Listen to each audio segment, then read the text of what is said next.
예수소망교회 주일 예배 말씀입니다. 다윗의 마지막 감사기도 역대상 20장 10절에서 17절까지의 말씀입니다. 다윗이 온 회중 앞에서 여호와를 송축하여 이르되 우리 조상 이스라엘의 하나님 여호와여 주는 영원부터 영원까지 송축을 받으시옵소서. 여호와여 위대하심과 권능과 영광과 승리와 위엄이 다 주께 속하였사오니 천지에 있는 것이 다 주의 것이로소이다. 여호와여 주권도 주께 속하였사오니 주는 높으사 만물의 머리이심이니이다. 부와 기가 주께로 말미암고 또 주는 만물의 주제가 되사 손에 권세와 능력이 있사오니 모든 사람을 크게 하심과 강하게 하심이 주의 손에 있나이다. 우리 하나님이여 이제 우리가 주께 감사하오며 주의 영화로운 이름을 찬양하나이다. 나와 내 백성이 무엇이기에 이처럼 즐거운 마음으로 들을 힘이 있었나이까. 모든 것이 주께로 말미암았사오니 우리가 주의 손에서 받은 것으로 주께 드렸을 뿐이니이다. 우리는 우리 조상들과 같이 주님 앞에서 이방 나그네와 거류민들이라 세상에 있는 날이 그림자 같아서 희망이 없나이다. 우리 하나님 여호와여 우리가 주의 거룩한 이름을 위하여 성전을 건축하려고 미리 저축한 이 모든 물건이 다 주의 손에서 왔사오니 다 주의 것이니이다. 나의 하나님이여 주께서 마음을 감찰하시고 정직을 기뻐하시는 줄을 내가 아나이다. 내가 정직한 마음으로 이 모든 것을 즐거이 드렸사오며 이제 내가 또 여기 있는 주의 백성이 주께 자원하여 드리는 것을 보오니 심히 기쁘도소이다. 본문은 다윗이 임종을 앞두고 죽는 순간까지도 성전 건축에 최선을 다하는 모습을 보여주고 있습니다. 이제 백성들에게 성전 건축 헌금을 하게 하고 모든 것을 준비를 마친 후 이제 다윗은 지금까지 자기 삶을 인도해 주신 그 신실하신 하나님의 은혜에 대해서 찬양하며 또 이 모든 성전 건축 준비를 마칠 수 있도록 그 허락해 주신 하나님께 그 예물에 대한 봉헌 기도를 정말 아름다운 시처럼 표현하고 있는 것입니다. 다윗의 오늘 말씀을 통해서 이 다윗의 이러한 시는 모든 영광을 오직 하나님께로만 돌리는 그 하나님의 주권을 인정하는 것과 또 하나님이 진정한 온 우주를 다스리는 그 만왕의 왕이시고 자신은 그저 하나님의 도구로 쓰임 받았을 뿐임을 고백하는 청지기 신앙을 보여주고 있습니다.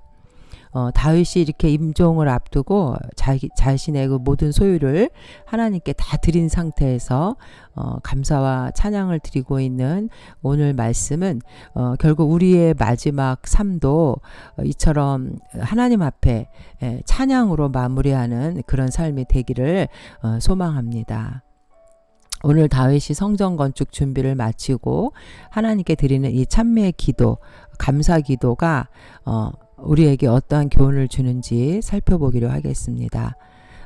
다윗은 자신의 그 삶을 통해서 체험한 하나님이 어떠한 분이신지를 밝힘으로 전능하신 하나님의 그 신실하심에 대해서 감사 기도를 하고 있는 것입니다. 결국 다윗이 체험한 하나님은 약속을 지키시는 하나님, 또 고아와 같이 우리를 버려두지 않는다는 그 약속의 하나님을 찬양하는 것입니다. 우리가 요한복음 14장 18절에도 보면 내가 너희를 고아와 같이 버려두지 아니하고 너희에게로 오리라. 예수님은 우리를 이 땅에 그저 내버려 두는 것이 아니라 우리가 육체의 죽음을 통해서 우리의 영혼을 구원해 주시고 또 다시 부활의 소망을 갖도록 우리와 함께 하시기를 원하시는 분입니다. 다윗은 10절에서부터 13절까지의 내용은 먼저 모든 영광을 하나님께 돌리고 하나님의 주권을 찬양하고 찬양을 드리는 이유는 자신의 삶 속에서 역사하신 그 하나님의 능력을 체험했던 것, 그리고 자기 이스라엘 백성들에게 약속하신 모든 약속들이 성취되어 간 것을 그가 보았기 때문입니다. 하나님께서 아브라함을 통해서 내가 너의 자손을 하늘의 별과 같이 되게 하리라라고 한 약속을 결국 다윗의 시대 때에 가나안 땅을 다 정복함으로 인해서 그 약속을 땅과 또 민족과 이런 부흥의 역사를 다윗 시대 때에 하나님께서 이루어 주셨기 때문입니다. 결국 우리는 하나님이 어떠한 분인지를 정확하게 알아야 하나님을 찬양할 수가 있습니다. 결국 이것이 인간 존재의 삶의 목적인 거죠. 다윗은 첫 번째 그가 감사 기도를 드리는 이유는 바로 하나님이 어떠한 분이신지를 정확하게 알았기 때문에 마지막 그 죽음을 앞두고 하나님께 찬양, 영광 돌릴 수밖에 없었다는 것이죠. 결국 하나님이 인간을 창조하신 이유는 영광을 받으시기 위해 창조하셨는데 이사야 43장 21절에도 이 백성은 내가 나를 위하여 지었나니 나를 찬송하게 하려 함이니라. 인간의 목적이 하나님께 영광 돌리기 위해서 지어졌다는 거. 그것은 결국 우리가 하나님이 어떠한 분인지를 알아야 찬양과 감사를 드릴 수 있다는 것입니다. 결국 우리 인간들은 평생 무엇을 알기 위해서 애쓰고 힘쓰다가 이 세상을 떠나게 되는데 정말 참 신이고 참 진리가 무엇인지를 아는 것이 바로 인간 존재의 이유라는 것이고 또 삶의 목적이 되는 것이죠. 예레미야 17장 7절에도 보면 그러나 무릇 여호와를 의지하며 여호와를 의뢰하는 그 사람은 복을 받을 것이라. 그는 물가에 심어진 나무가 그 뿌리를 강변에 뻗치고 더위가 올지라도 두려워하지 아니하며 그 입이 청청하며 가무는 해에도 걱정이 없고 결실이 그치지 아니함 같으리라. 결국 인간은 하나님이 어떠한 분인지를 알고 그 하나님을 의지하는 삶이 축복된 삶이라고 말씀해주고 있습니다. 이제 다윗은 하나님을 찬양하면서 11절과 13절에 하나님을 송축하는 이유를 밝히고 있습니다. 다윗이 하나님께 감사하는 이유는 자신의 그 평생 소원이었던 그 여호와의 전을 건축하기 위해서 이스라엘 백성들, 특히 지도자들이 자원해서 자신의 그 귀한 물건들을 풍성하게 가지고 나왔기 때문에 다윗은 그 자신의 평생 소원이 이루어질 것을 확신했습니다. 그래서 먼저 모든 영광을 하나님께 돌리며 주권을 찬양하고 있는 것이죠.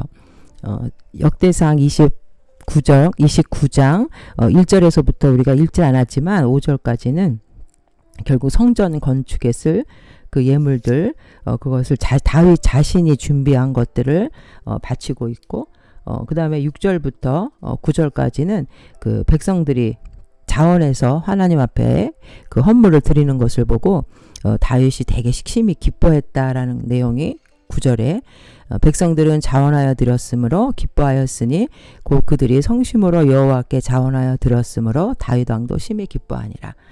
그 모든 것들 자신의 그 평생 소원이 이루어짐을 감사하면서 이제 10절부터 다윗이 감사 기도를 하고 있는 것입니다. 결국 다윗은 자신의 삶 속에서 역사하신 그 하나님의 능력을 경험했기 때문에 자기 선조들에게 언약한 것들이 이루어지는 것을 경험했습니다. 여기 본문의 10절에 다윗이 온 회중 앞에서 여호와를 송축하여 이르되 우리 조상 이스라엘의 하나님 여호와여. 먼저 송축을 먼저 한 다음에 우리 조상 이스라엘의 하나님이라고 부르고 있습니다. 여기서 이스라엘이라고 부른 것은 민족으로서 이스라엘을 말한 것이 아니라 족장이었던 야곱의 그 개인적인 이름을 지칭하는 건데, 다윗이 특히 그 조상들 중에서 야곱의 하나님을 언급한 이유는 사실 야곱이 인격적으로는 많이 부족한 점이 있었는데 그래도 하나님께서는 그 야곱을 택해서 끝까지 축복하셨던 것, 신실하신 하나님의 그 자비로운 모습을 나타내기 위해서 이렇게 야곱을 말하고 있는 것이죠. 이것은 정말 자신의 그 양치기 목동이었던 미천한 자신도 하나님께서 왕으로 선택하여 주셨고, 또 그 자기의 아들, 부족한 아들 솔로몬에게도 성전 건축의 그 귀한 사업을 허락하신 주님께 놀라운 은혜에 감사해서 이렇게 하나님 앞에 먼저 영광을 돌리고 있는 것입니다. 다윗이 무엇보다도 여호와를 먼저 찬양한다는 말은 결국 자신의 삶 속에서 역사하신 언약에 신실하신 하나님에 대해서 감사했기 때문에 영원히 송축받으실 분이라고 10절에 찬양하고 있는 것입니다.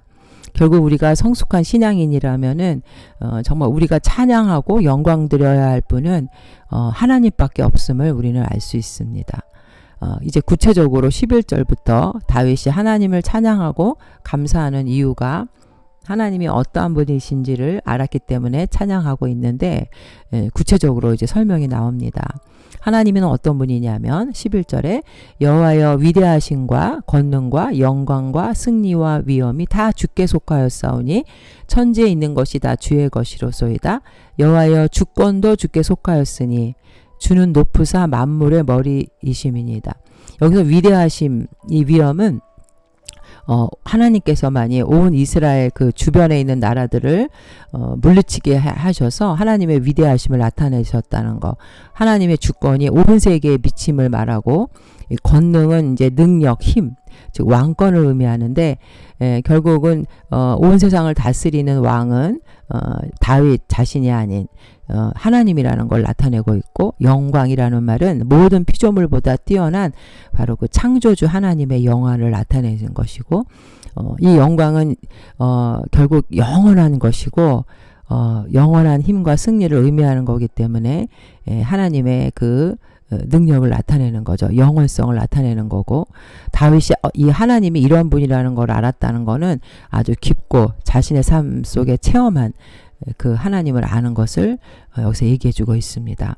주권이라는 것은 왕권을 말하는 것이고, 열방, 온 우주의 통치자 하나님, 온 우주 만물, 세상의 피조물에 대한 통치권을 의미합니다. 다윗은 결국 자기가 이스라엘의 왕이었지만 결국 이스라엘을 통치하시는 진정한 왕은 여호와 하나님이시고, 그 나라의 운명 역시 진정한 주권자이신 하나님께만 달려있다라고 겸손하게 고백했던 것입니다. 그래서 만유의 머리라는 것은 이것이 결국 인간에 의해서 높여지는 그 종기가 아니라 원래 하나님은 스스로, 나는 스스로 있는 자가 원래 높으신 분이라는 것을 얘기하시고, 이 만유라는 뜻은 모든 것이라는 뜻이죠. 여호와의 통치권이 모든 세상에 미치고 있다는 것을 얘기하고 있습니다. 그리고 머리라는 것은 우리 사람의 그 인간 신체 중에서 이 머리를 뜻하면서 또 모든 사람들을 소유하고 지배하는 그 행사권, 그것이 바로 여기서 머리라는 의미가 되고 있습니다. 결국 오늘날 우리 신약의 교회는 사망 권세를 이기시고 부활하신 예수 그리스도를 만유의 주라고 고백합니다. 히브리서 1장 2절에도 이 모든 날 마지막에는 아들을 통하여 우리에게 말씀하셨으니 이 아들을 만유의 상속자로 세우시고 또 그로 말미암아 모든 세계를 지으셨느니라. 12절에 보면 부하기가 주께로 말미암고 또 주는 만물의 주제가 되사 손에 권세와 능력이 있사오니 모든 사람을 크게 하심과 강하게 하심이 주의 손에 있나이다. 결국 이 부와 귀라는 말은 하나님의 그 축복의 상징인데, 다윗은 누구보다도 정말 많은 재물을 소유했던 사람 중에 한 사람입니다. 결국 그 자신의 부가 자신의 능력으로 얻어진 것이 아니라 하나님으로부터 비롯됐다는 것을 그는 철저히 인정하고 있는 고백입니다. 그리고 하나님이 주신 그 물질을 아낌없이 하나님의 영광을 위해서 그는 사용했던 것입니다. 왜냐하면 그 물질의 주인이 하나님이라는 걸 알았기 때문에. 그러나 그 아들 솔로몬은 그 많은 물질과 부귀영화를 하나님께 받았음에도 불구하고 솔로몬의 말년에는 그 타락하게 되죠. 그래서 이 솔로몬의 타락으로 인해서 나라가 둘로 나뉘어지는 비극에 빠지게 됩니다. 결국 이 물질을 얼마나 하나님의 영광을 위해서 사용하는가가 그 삶의 축복이냐, 또 그 부가 그 사람에게 저주가 되느냐가 드러나는 것이죠. 귀라는 말도 하나님께서 이제 다윗을 이스라엘의 왕으로 세우셨다는 것과 또 다윗의 그 유다 왕조가 결국은 계속해서 이어져 내려오게 하는 그 축복, 이것을 바로 다윗이 체험했다는 것이죠. 만유의 주제라는 것은 이제 주인이 되어서 일을 맡아서 처리한다라는 거, 모든 다스리는 권세가 창조주 하나님에게 있다라는 것을 여기서 말하고 있습니다. 우리 이사야 40장 26절에도 보면 너희는 눈을 높이 들어 누가 이 모든 것을 창조하였나 보라. 주께서는 수요대로 만상을 이끌어내시고 그들의 모든 이름을 부르시나니 그의 권세가 크고 그의 능력이 강함으로 하나도 빠짐이 없느니라 라고 말씀하고 있습니다. 결국 우리 인간들이 아무리 큰 권세를 가지고 있다고 하더라도 결국 그 권세는 자신으로부터 나온 것이 아니고 하나님으로부터 부여받은 것이기 때문에 하나님의 뜻에 맞게 사용해야 한다는 것입니다. 13절에 우리 하나님이여 이제 우리가 주께 감사하오며 주의 영화로운 이름을 찬양하나이다. 여기서 감사하다, 찬양하다라는 의미는 고백하다, 자복하다라는 말도 들어 있습니다. 결국 자신의 죄를 자복하는 인간, 죄를 가진 인간은 결국 그 죄를 구원해 주신 하나님 앞에 감사할 수밖에 없고 찬양으로 영광 돌릴 수밖에 없다는 것이죠. 여기서 창세기 32장 28절에도 보면은 그 야곱이라는 그 이름을 하나님께서 이스라엘이라는 이름으로 바꿔주시는데, 우리는 그 이름을 바꿔주셨 걸 통해서 하나님은 이제 이스라엘 백성을 선택해 주시고 항상 그 언약의 관계를 통해서 너는 내 백성이다, 내가 너를 보호하고 인도하겠다 라는, 너희는 제사장 나라이다 라고 약속으로, 그 약속을 한 번도 어기거나 하나님은 지키지 않은 것이 없기 때문에 결국은 이 아브라함을 통한 그 이스라엘 민족의 부흥의 약속이 다윗 왕을 통해서 그것이 다 이루어졌다라는 것을 특별히 다윗은 찬양하고 있는 것입니다. 결국 이렇게 하나님의 약속의 신실함, 이것은 우리가 고난 가운데 이 믿음이 있어야 우리는 그 고난 중에도 승리할 수가 있는 것입니다. 하박국서 3장 17절에도 비록 무화과 나무가 무성하지 못하며 포도나무에 열매가 없으며 감람나무에 소출이 없으며 밭에 먹을 것이 없으며 우리의 양이 없으며 외양간에 소가 없을지라도 나는 여호와로 말미암아 즐거워하며 나의 구원의 하나님으로 말미암아 기뻐하리로다. 결국 오늘 이 감사의 이 내용, 감사 기도는 다윗의 하나님을 향한 신앙 고백임을 우리는 알 수 있습니다. 결국 하나님은 2000년 전에 구약에 약속하신 대로 독생자 예수를 통해 우리 인류의 죄를 구원해 주시고 그것을 성취하신, 결국 신실하신, 한 번도 우리를 실망시키지 않은 하나님이심을 우리는 깨닫고 모든 영광을 주님께 돌리는 삶을 살아야 될 줄로 믿습니다. 두 번째, 다윗의 그 감사 기도는 인간이 어떠한 존재를 밝히고 있습니다. 결국 인간은 이 땅에 아무것도 소유할 수가 없고 하나님이 주신 것들을 관리하는 청지기에 불과하다는 것을 다윗은 고백합니다. 14절부터 17절까지 성전 건축에 대한 헌물 봉헌 기도를 드리고 있는데, 14절에 나와 백성이 무엇이기에 이처럼 즐거운 마음으로 드릴 힘이 있었나이까?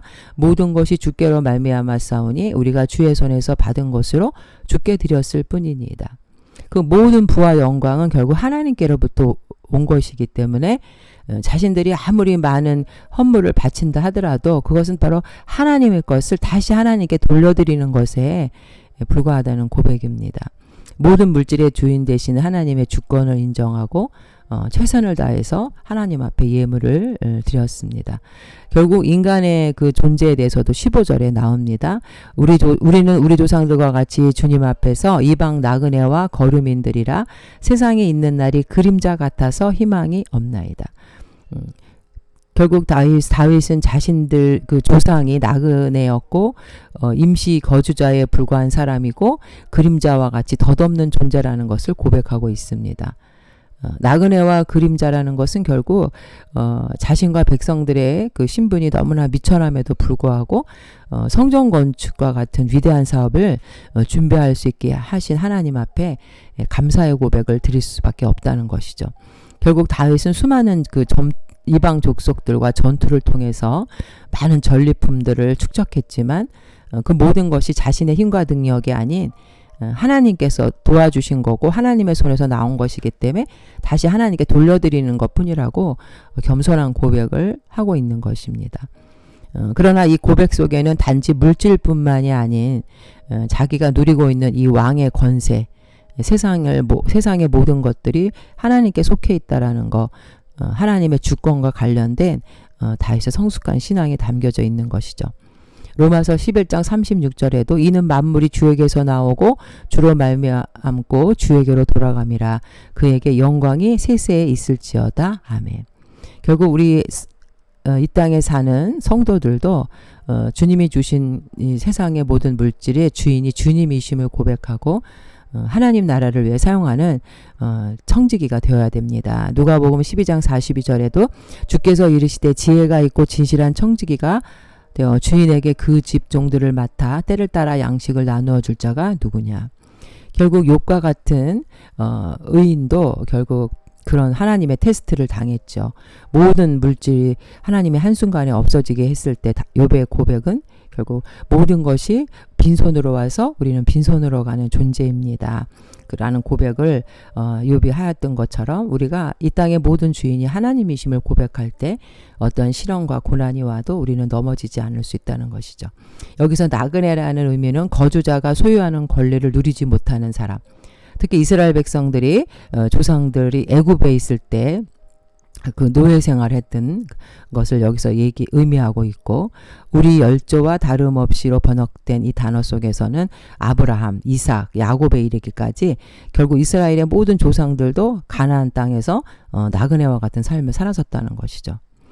그래서 그러나 그 나그네와 같았던 삶이 바로 다윗 때는 큰 영토를 차지하게 되었고, 가나안을 다 정복해서 많은 영토를 통해서 또 많은 물질을 축적한 부흥한 나라가 되었다는 것입니다. 그런데 다윗이 이렇게 지금은 나그네가 아니고 가나안 땅의 주인으로서 풍성한 소유를 가진 부자였는데도 나그네라고 얘기를 표현을 했을까? 결국 이것은 물질적인 그런 의미가 아니라 신학적인 의미로 우리가 이해를 해야 하는데, 여기 주 앞에서라는 그 단어를 우리가 이해를 해야 됩니다. 결국 우리가 의인이 세상에서의 나그네 인생길을 마치고 하나님 나라에 들어가는 하나님 앞에서라는 상황을 다윗은 여기서 말하고 있는 거죠. 결국 우리가 아무리 이 땅에서 많은 것을 소유했다 할지라도 우리는 결국 하나님 앞으로 가야 될 천국의 백성들이라는 거죠. 정말 부족함이 없는 완벽한 하나님 나라에서 누리는 그 축복은 비교할 때 이 세상에서의 삶은 나그네에 불과하다는 것이죠. 70년, 80년도 밖에 누릴 수 없는 이 유한한 세상에서 우리가 갖고 있는 물질도 하늘나라의 그 천국에 비교하면 별로 그것이 귀한 것이 아니라는 거죠. 다윗의 이 같은 신앙은 자신들이 소유한 모든 귀한 것들을 결국 하나님의 성전을 위해서는 다 아까워하지 않고 바칠 수 있는 그러한 신앙을 할 수 있도록 신앙의 동기가 되었다는 것이죠. 금을 100톤 정도, 은을 240톤 이렇게 바쳐서 성전을 건축했던 이런 그런 성전의 그 귀한 예물들은 하나님 나라를 위해서는 그 아까워하지 않고 다 바칠 수 있었다는 것이죠. 왜냐하면 이 땅의 나그네의 삶에 불과하다는 것, 영원한 하늘나라의 천국 백성에 비하면은 이 땅의 삶은 유한한 나그네와 같은 삶이라는 것을 다윗이 여기서 얘기해주고 있는 것이죠. 그래서 시편에 144편 4절에도 사람은 헛것 같고 그의 날은 지나가는 그림자와 같으니이다. 인간의 정체성을 여기서 다윗은 밝혀주고 있습니다. 하나님이 계신 영원한 하늘나라의 그 본향을 바라보며 이 세상에서의 나그네와 같은 삶을 살고 있다는 자신들의 정체성을 밝혀주고 있는 것입니다.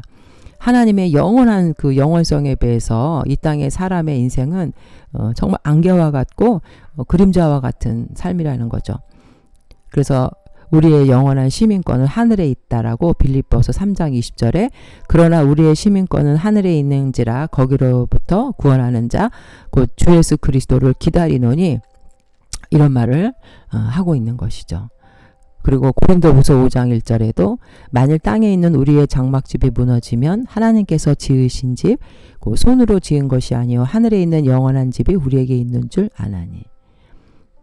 우리의 나그네와 같은 삶을 깨달아야 우리가 하나님 앞에 모든 영광을 돌리는 삶을 살아갈 수가 있다는 것입니다.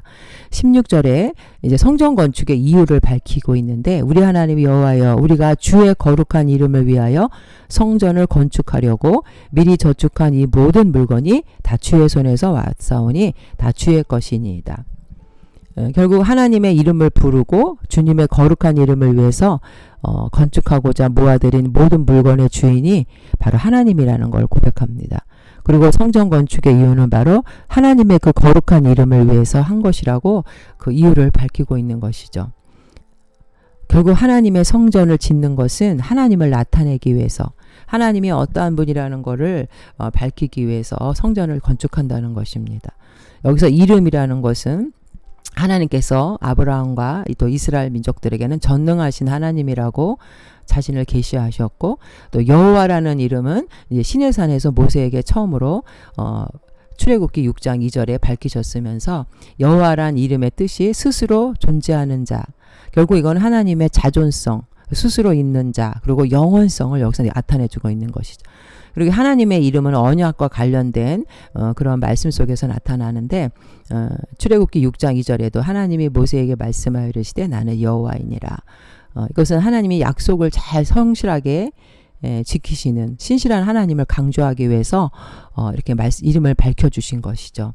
그리고 야고보서 1장 17절에도 온갖 좋은 은사와 온갖 온전한 선물이 다 위로부터 빛들의 아버지께로부터 내려오나니 그는 변함도 없으시고 회전하는 그림자도 없으시니라. 신실한 하나님.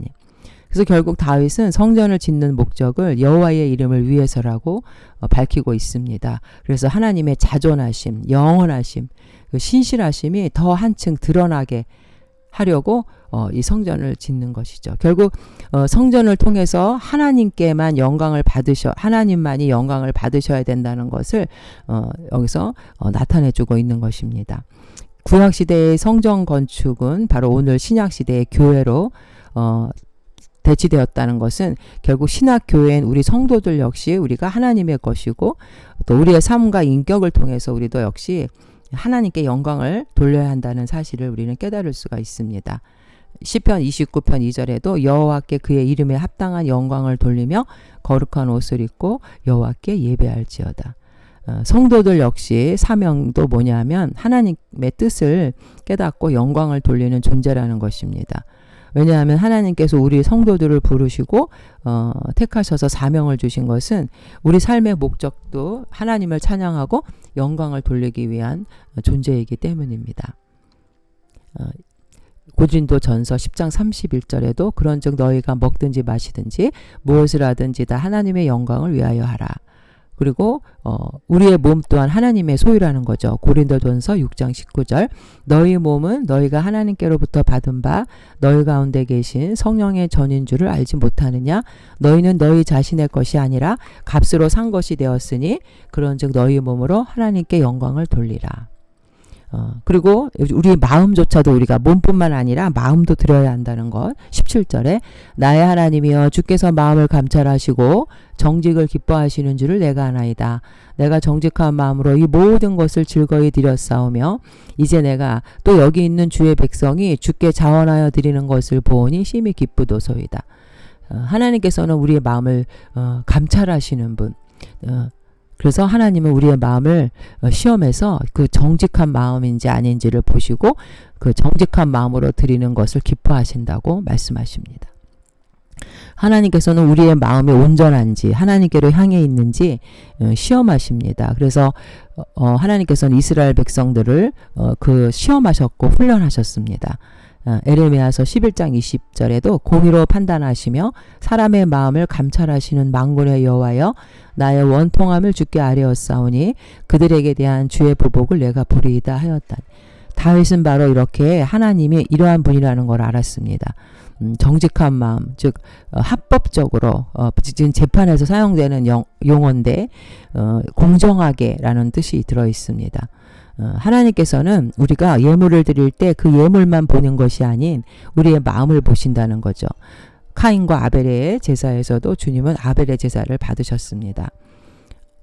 이처럼 우리의 몸과 마음과 영혼 모든 것이 바로 주님께 드려지는 제물이 되어야 한다는 것이죠.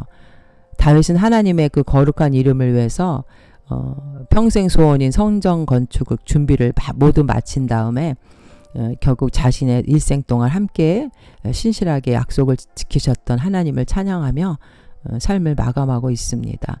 결국 그 자신의 삶을 통해서 하나님이 어떠한 분이시고 인간은 어떠한 존재인지를 깨달았기 때문에 그는 그렇게 찬미의 제사를 찬미의 기도를 감사의 기도를 드릴 수 있었던 것입니다.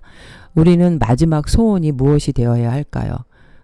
임종을 앞둔 우리의 삶을 우리가 생각해 볼 때 결국 우리도 하나님이 어떠한 분이고 인간이 어떠한 분인지를 깨달아서 정말 하나님께 영광 돌리는 그런 자들 되기를 소원합니다.